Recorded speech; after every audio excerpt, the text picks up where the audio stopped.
এক করো সবাইকে, সবাইকে এক ছাতার নিচে এসে দাঁড় করিয়ে দাও। ভিন্ন ভিন্ন জায়গায় থাকলে আমাদের শক্তি থাকবে না, সামর্থ্য থাকবে না, আমরা হারিয়ে ফেলবো। আমাদের জীবনে বড় কঠিন পরিস্থিতি আসছে।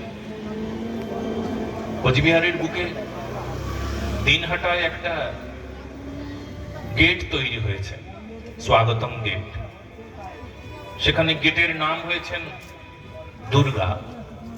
এই বলে মৌলবাদীরা অত্যাচার করছে, বলে কেন এটা হবে? সম্প্রীতি এখানে নষ্ট হয়ে গেল। পশ্চিমবঙ্গের বুকে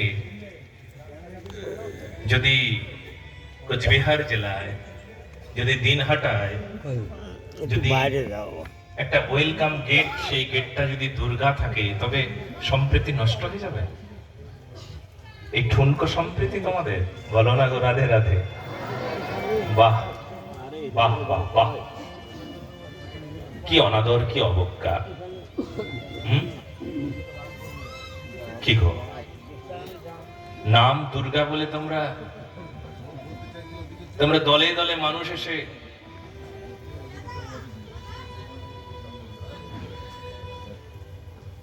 তোমরা জেলা শাসকের কাছে এসে তোমরা তোমাদের প্রতিবাদ জানালে। কি গো, লজ্জা নাই তোমাদের? সম্প্রীতি নষ্ট হয়ে যায়। হায় রাধারানী,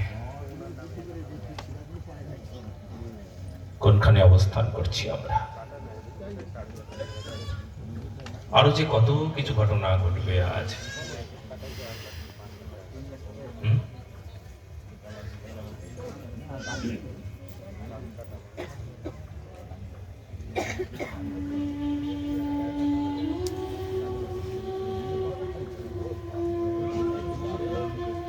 বলছি, সরকারি টাকায় যখন কোনো তরুণ হবে, সরকারি টাকায় যখন কোনো গেট তৈরি হবে, তখন কেন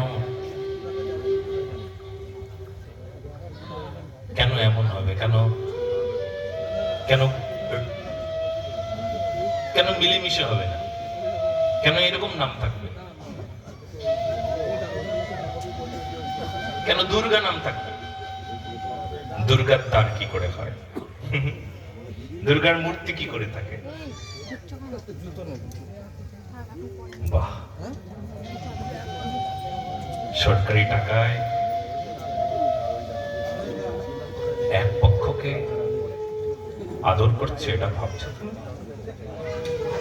সরকারি টাকায় যখন মাদ্রাসা চলে, তখন তোমরা কোনো প্রতিবাদ করো না কেন? সরকারি টাকায় মাদ্রাসা হবে না, এটা কেন বলো না তোমরা?